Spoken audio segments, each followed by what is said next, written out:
What's up, friends? I'm your host, Amanda Smith, and welcome to the Girl Gang Podcast, the show where I chat with inspiring women about business, life's challenges, and building community, because we all need it. If you need a girl gang, this podcast is for you.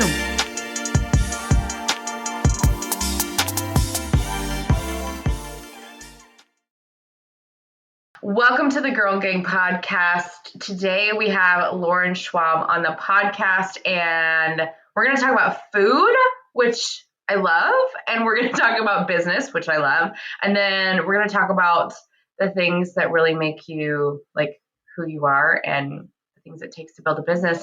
Lauren, thank you for being on the podcast. Thank you so much for having me. So excited. So for those who don't know, tell us just really quickly who you are and what you do, and then let's get into this. Yeah, Stephen Schwalb. I am the founder and CEO of Ohla Foods. Ohla is a food brand that I just launched in Dallas, and we are focused on healthy food that tastes good too. So excited to be here to talk to you. Healthy food that tastes good too is so important to me. Yeah. Very important to me. I've been obsessed lately with Smart Sweets. Smart. It's okay. Yes, I've seen about candy. Like the sweet tarts? Well, so they make basically knockoffs of like favorite candy. So like peach rings, Swedish fish, gummy bears, gummy worms. And then it's like they have 3 grams of sugar, and it's like maybe 100 calories for a bag. And I'm obsessed. I know I've seen like an ad pop up on my Instagram. I need to look into that because that, a lot of what you just said, that's what Ohla is trying to do. I want to take household staples and things that I can't live without in my kitchen, but just clean them up a bit, right? And I don't want to sacrifice taste. I still want it to taste good. I'm assuming the Smart Sweets taste great, right? And you don't know what you're missing, and that's the whole point. Just because you want to eat healthy and you want to, cut some corners for you, maybe it's cutting sugar or it's the gluten and the grain. Like I still want it to taste good, right? So important. I think so much of like the 80s and 90s, there was such a culture of like, if you were dieting, first of all, everybody felt like they had to diet, but if you were dieting, like it wasn't going to taste good, and you just had to kind of suck it up and, figure it out, like eat rice cakes that taste like cardboard and peanut butter, and your mouth is so dry and you're like, this is the worst. So I love what you're doing. Yeah. And it really, if I think back to the journey of Ohla, it really started, really after I had my second child, who's now 2.5. And I was asked to cut certain things for my diet when I was nursing her. And any new mom who's listening knows if you've been asked to cut, dairy or soy or whatever it may be, it's like devastating because you just had this baby and you get your body back. And then all of a sudden you have to watch what you eat because it could be transferring to your young child. So that was a huge challenge. And I think at that point I went to my cabinet and I started looking at all of these foods, and I was like, well, what is this ingredient? I don't know how to pronounce it. And there's soy virtually in everything. And how is there dairy in my bread that I'm eating? That makes no sense, right? And so at that point, I really started to focus on labels and what I was eating. I will say I didn't last very long. I threw in the towel and switched her to formula. So there you go. A baby fed, happy baby is a baby who's fed. Doesn't matter where it comes from. It doesn't matter. But then fast forward, speaking of diets, my husband and I did at the start of 2020, we did Whole30. And what I really like about it is you're getting back to like whole foods, right? So you're cutting a lot of the processed stuff, you're cutting gluten, anything that's artificial or not natural. Like you can have sugar, but you're going to eat it by way of a strawberry or blueberry. And I think that's really what jump started Ohla, because I noticed I felt a lot different when I cut gluten. I'm not celiac. I don't need to do it. But whenever I cut gluten, I just felt so much better. For me, it was more of like a lifestyle switch. And I think some of those other diets, like you remember the 80s and 90s and Atkins and this and that, like you're just going to bounce right back because you're depriving your body. And then when you get to eat again, you're going to eat whatever you want. So for me, it was about making subtle changes. Yeah. And that's the thing too. Oh my gosh, man, let's just get into like food nutrition. I have seen so many people online, Weight Watchers, Beachbody, South Beach Diet, blah, blah. Oh my gosh. I remember growing up, we had these South Beach Diet Yes. bars. I remember those. I think my They mom. were good, but they also didn't feel like they had a lot of like substance or sustenance to them. And so I just see everybody like doing all these things, or like other people online teaching negative things about like body image, or your caloric intake, and how like go do HIIT classes, go do spin, go run and whatever. It's like that may work for you, but like what if it's someone who has crazy body image issues, Yeah. or like their stress levels are too high? Adding a spin class may not be the best. Like it's probably not. Not one size fits all. You're right. And it's so interesting to see like everybody's thoughts. And now actually is like a really encouraging time, I feel like, because there's so much good being done in the body positivity realm and the actual education of like food and nutrition, because we grew up with the pyramid, Right. and the pyramid is crap. It's really not what we need. We don't have to have this is my opinion, and I'm not a nutritionist, Yeah. disclaimer, but we don't have to have all of these servings of grains in our diet. And, yes, like let's eat fruits and vegetables, but what if your body doesn't like spinach or, God forbid, kale? What if like that doesn't really agree with you? And like, I know for me, I have to limit those because it doesn't always agree with me. And then dairy and all those things. So I'd love to hear like your thoughts about the changes in like trends and diets and things like that, especially for women and for mothers. Yeah, I think for me, it was really about how I felt. And so I have always been somewhat of an active person. However, I'm in the thick of like motherhood and juggling a career and all of the things and being a wife. And so sometimes it's really hard to find that time for yourself. And I'm really big on like, you have to get yourself right too. And you need to spend that time. And like you said, it doesn't come in the same form for every person. Like if you asked me to run, I'm not going to do it. I want to do it because I think it's a Me great either. to do, and I travel a lot, and when I'm on the road it would be so great to just like put my tennis shoes on and go run and explore the cities that I'm seeing. I'm going to do it. I'm not going to do it. I'll go down to the gym. I'll lift some weights.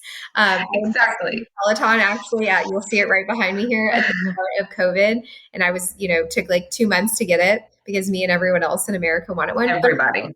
And I love the motivation it gives me. But if you when I bought it, my husband was like, when's the last time you took a cycle class? I'm like, don't just let me do this thing. And here I've used it a lot. But I think it's about how you feel. So for me, doing the Whole30 was really powerful because, and I think I said this at the beginning, I come from this like big Italian family. Like we cook, we're in the kitchen and I'm eating pasta and I'm doing all of these things. And I don't want to sacrifice that. To me, what I so much love about Ohla and what I'm able to do through it is like food brings people together around a table and community. I'm a community person. I need that. And so I'm not going to sacrifice that. But like, what are the subtle changes that I can make that might be better? And so for me, it's about balance. I can't say that I'm not ever going to eat gluten again because I do. And, I'm going to have that slice of pizza, but maybe I'm going to do it one day of the week and not every single day. Right. So for me, it was really about finding that balance and then noticing how I felt when I did Whole30.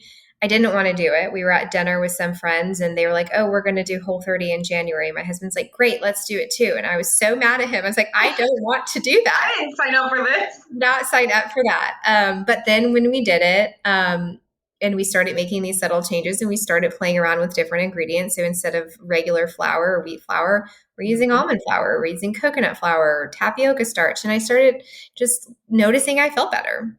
So for me, it's about balance for sure. Yeah.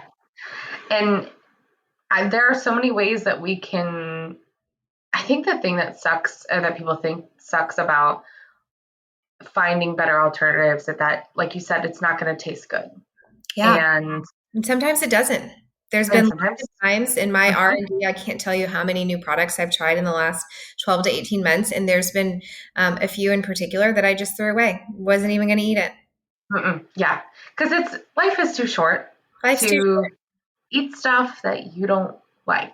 And my like philosophy on like, food and things like that is I think we're wired to enjoy food. I think if we're getting really like primal about it, we didn't, I mean, back in thousands of years ago, we couldn't be picky. Like, is Right. there a sauce that comes with this? You know, do Right. you have any like chocolate? No, it was like there was what it was, and that was it. And so, but like it was sustenance, and I believe like people probably did enjoy it, you know. And I think the more time Food has gone should be, on, do what? food should be enjoyed 100%. It should be enjoyed. Just like you said too, like sharing it around a table of good friends or family, you know, you do want it to be enjoyable. But, you know, we were at a family gathering recently, and we all grew up kind of with like a quote unquote standard American diet for the most part, not everybody. Um, but it's like, oh my gosh, you go back to your parents' homes, or, you know, your aunt and uncle or whoever, and there's vegetable oil and canola oil, and there's, you know, plant-based butter or whatever the hell that is in Right. the fridge. There's, you know, all of this stuff that we grew up with, and it's like we're now being very conscious about the ingredients that are in our products and in the foods that we're buying. And it's so enlightening to be able to see that and really take stock of like, what are we putting in our bodies? Because like you said, it's about how you feel. And you know, now as a business owner, if you don't feel good, and if you're not operating at like not maximum capacity, but like your highest efficiency, Right. that is going to domino affect everything. So I'd love to hear like your thoughts on that as it pertains to being a business owner. Yeah. Let me make sure I understand that question. So making how I'm eating impacts my day as a business owner. Yeah, and just like what we're putting in our bodies, and like because Totally. we're running a million miles an hour. And we're all about convenience. So again, like if I look back, I'm like a sandwich person. So like for me, Right. middle of a lunch day, I'm going to walk over to like Potbelly or Jersey Mike's and get a Love sandwich. it. But then about 2 hours later, I'm going to crash and I'm going to feel like Yeah. I need to take a nap under my desk, and I can't really do that. And so again, Mm-hmm. it's about those small changes. In our house, of course, I have a food company that makes tortillas and chips. So we have a lot of tortillas and chips in our house. And one thing that we do is we kind of substitute bread with our tortillas. So instead of Mm-hmm. that sandwich, I'll make the sandwich, but I'm going to make it on the tortilla. So it's Mm-hmm. my turkey and my lettuce and whatever I want on it. And I just notice I feel a lot better, and you're fueled better. Mm-hmm. And so you feel good, you work good, you work good, you are good, and kind of my Mm-hmm. mentality. And it really starts with what you're putting in your body. But again, it's about balance. I'm not going to say I'm going to skip that happy hour and chips and salsa and margarita. Like that's important too, right? Yeah, it is very important. Day when I don't have that much work left to do. But it's about finding that balance. Yeah, absolutely. Is there anybody in like the food or health or nutrition space that you just really look up to? Oh my gosh, so many. I feel like I've done a bit of a 180. I've spent the last 10 years and currently still in commercial real estate. And so the CPG industry and the food industry is really new to me. I'm very lucky in the fact that I've got some friends who run Ohla almond milk. Not sure if you've heard of them. Mm-hmm. But they have been like mentors to me throughout this whole process. So for sure, Awesome. because they did sort of the same thing in entering into this new space. But there's so many. Gosh, I feel there's a lot of incubators that I follow who are really taking these newer brands and taking them from something and building them. Of course, from a Mm-hmm. brand perspective, there's tons of brands that I follow and that I'm excited to see how they, market to their customers. And then, of course, there's competitors in my space that I admire, Yeah. and look up to, and aspire to be one day. So there's so many.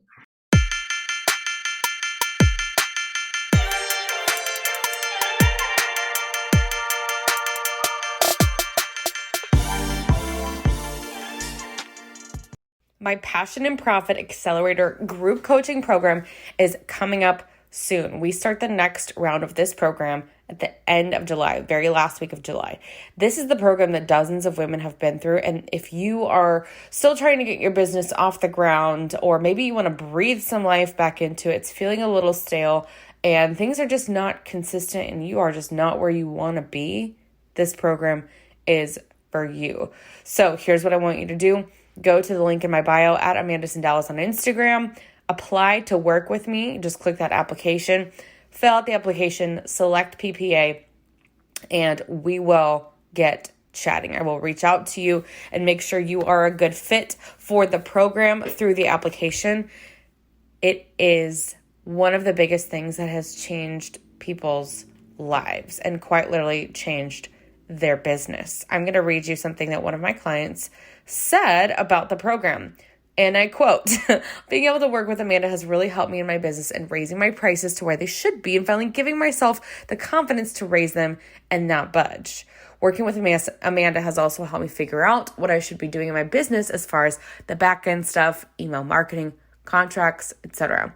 Amanda helped me get organized and helped me see my worth in my services that I'm providing." That is just one of the things that one of my PPA students has said in the last year of running this program. You can see more testimonials on my Instagram feed and on my website. If you have any questions, as always, my DMs are open. The Boss Vision Conference is back. Woo! We are so excited to bring this conference back in person October 23rd here in Dallas, Texas. If you're not from Dallas, that's okay. Everyone is welcome. Every year since 2019, we've had people join us from across the country and quite literally across the globe. We've had people come from Africa to be at this conference. So if that tells you anything, we would love to have you. Here's what I want you to do. Go to the Dallas Growing Instagram, the link in bio there. Get on the wait list from that link to be notified when our tickets are going to go on sale. Tickets will go on sale very, very soon, and we cannot wait to see you. This week, we are partnered with Thinkific. They have an online summit coming July 27th through the 28th, 2 days, 15 plus speakers, 12 plus hours of content. You are going to love it. Join them for the summit that amplifies the voices of underrepresented entrepreneurs who are experts in creating, marketing, and selling digital products. Think in Color 2021, you're going to learn from inspiring women who have been where you are right now, overcoming all the obstacles to build a thriving digital business. Now they're going to show you exactly how to get there too. So head to try.thinkific.com/DGG-TIC.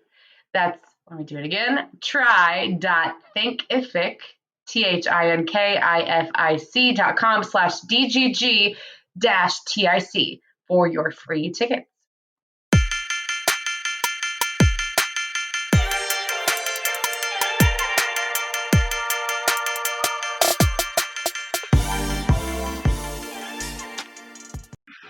So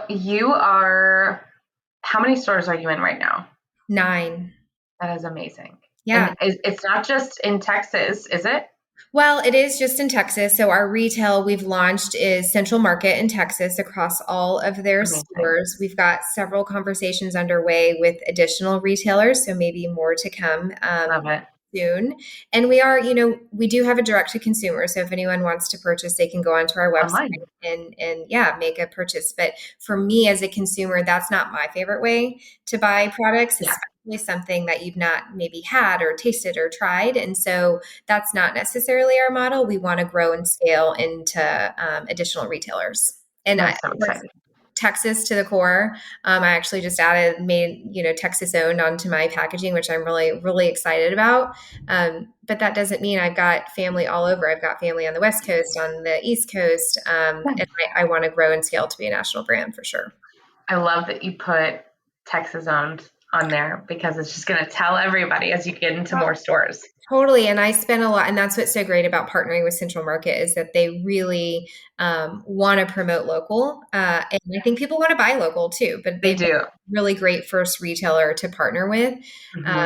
But I spent a lot of time, even if I go back to the last year and all of the work that I did behind the scenes to get to where I am today, there's a lot of players involved, and there's people who do my packaging. There's people who do my design work. There's people who do my branding. There's people who actually make the product now. Once upon a time, it was me in my kitchen making it for the market, but now I've got people who do that, and I want it to stay in Texas, and virtually everything's in Texas, and that's really important to me. Are you from Texas? I am. Okay. I'm from Dallas. I went to high school in Arlington, and then my husband and I met at Baylor, so in Waco, not too far. Amazing. Yeah. My brother is at Baylor right now. Oh, so fun. It was a great experience for us. I know. And we've been in Dallas ever since, and I can't imagine. My husband and I say, we're like, why didn't we ever, before kids and you didn't have to be tied down, why didn't we travel and move somewhere? Because I think that would be so fun, but it wasn't a part of our journey, and I can't imagine us ever leaving. I love it. Yeah. I mean, honestly, once a Texas girl, always a Texas girl. I lived in Arkansas for 6 years through college, and then when we got married, and it is like my second home, but I am a Texas girl. Yeah. Yeah. Exactly. You can travel. That's right. We love traveling. We love seeing the world, but this is always going to be our home. Excellent. Yeah, absolutely. So, you have been building this for the last 2.5 years, and it wasn't just you started and then you were like, all right, Central Market, here you go. What was the process like getting into a retail space? So I think it's interesting to see where I am now, and I look back and I'm where I was, even this time last year. It really started as a passion project. So once I identified for us, like tortillas and chips are staples that we have in our house. And when I did Whole30, I was like, gosh, I can't find a really good tortilla or chip alternative that meets it's not Whole30 because it's technically a tortilla, but the ingredients are. I started playing around. I was like, I'm just going to make my own. So I got into my kitchen and I started playing around with the alternative flours. I'd play around in my kitchen, make the tortillas. At that time, honestly, I would just like take it to my office and make my girlfriends at work try it. I'm like, do you like A or do you like B? And what do you like about each? And do you want it thin? And do you want it thick? And so I did a lot of that. And I think at that point in time, I knew I wanted to turn this into a business. And I think anyone I told kind of giggled at me. They're like, a tortilla company, I don't understand it. But for me, that was a staple that I was missing. And as a consumer, I really wanted to buy that product, and I couldn't find a product that tasted good and that was functional. So it really started with me tinkering in the kitchen and then just kind of seeing it through. The more people I would give it to, people were like, this is awesome. I love it. Will you make me some? So it was a lot of friends and family. And then I was like, you know what? I think this could be a business. And I wrote a whole business plan and I did some market research, and then I was like, let's continue to validate this. And we softly launched last year at the Dallas Farmers Market. And every weekend we were there, we would sell out. And people were like, this is amazing. I love this product. It's so much better. And, the weekends we weren't there, people would message us and be like, hey, are you coming? Or are you going to be here next weekend? And so that was really cool to see. So at that point, I was like, okay, I think we can do this. And let's think about retailers. I shop at Central Market. That's my home store. So it felt like a natural first place to start. And I got lucky.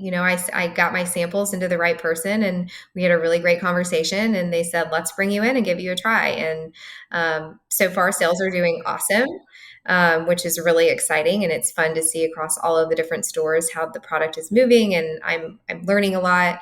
So they were a fantastic first retailer. As I said, I want to scale, and we've got several other retailers conversations underway. So it was hard and easy. I mean, I guess there's challenges, right? Because you got to get through some of the obstacles to get there. But once I got there, I think I'm so passionate about what it is that I'm doing. And people always ask, like, what's my goal with this? Well, I want to grow and I want to scale, and I want to get my product into the hands of many people as possible. And for me, it's really cool the people I've been able to connect with who maybe have celiac and cannot eat gluten, can't tolerate it. It's really fascinating to get their perspective. And they're like, thank you so much for doing this. People often forget about us. And it's really cool to see that we're providing products to people and really making a difference in their lives. So for me, being able to see the product on the shelf, but also connect with the consumer, that's what's driving me. I want to just keep doing it and grow it and scale it. If I had a product in a store I would be there all the time. So Just like hanging out and watching people go by, taking pictures. So funny you say that, because for me, like when I think back to early last year and I'm like in the weeds of like, what could this be and what would it look like? The one thing that kept driving me is like, imagine how great that feeling is going to be when I see it on a store shelf. So like I never gave myself the opportunity to not imagine that that would happen. I always knew that I would get there some way, somehow. And the day we launched and went live, you better believe I packed up my two daughters and we went to Central Market and we took a picture next to the chips. We had a great little end cap and it was awesome. So you're right. It is such a cool feeling. I've been able to do some demos in some of the stores and meet with the Central Market foodies, the people who kind of help sell my products on the ground, right? Help them understand me and my brand and my story and give some samples out and let people try it and connect with customers. And again, that was what was so helpful doing that at the farmers market, because you get real-time feedback, right? And you're able to adjust. And you're like, people care about this or they don't care about this. It really informed where we are today.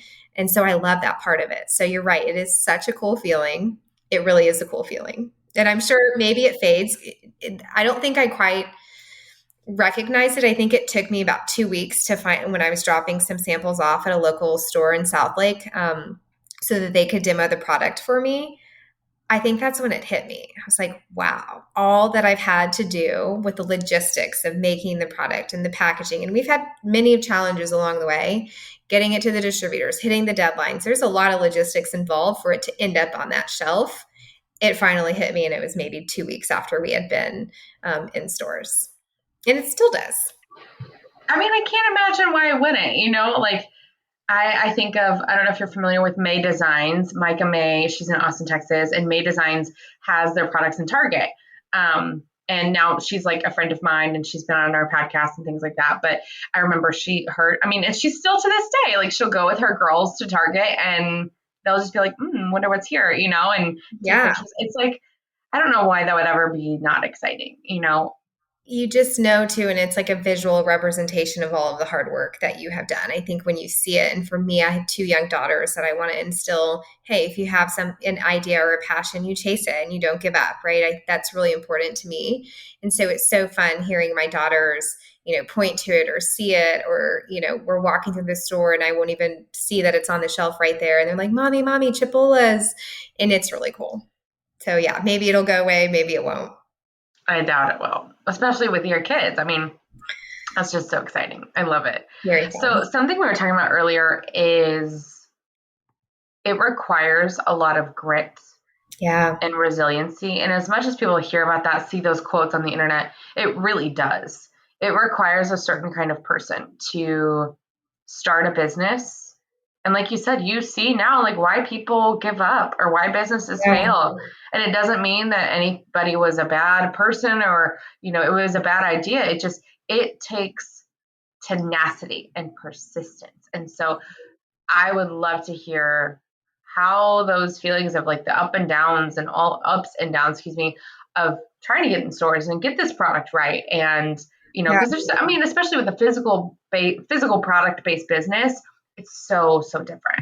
Yeah, it is very different. And I think for me, I'm really lucky to have some really great mentors in my life. My dad, for one, is kind of the serial entrepreneur. And he, at every turn, when I need a strategic advice, he's there to listen and to help guide me. So I'm really lucky in that sense.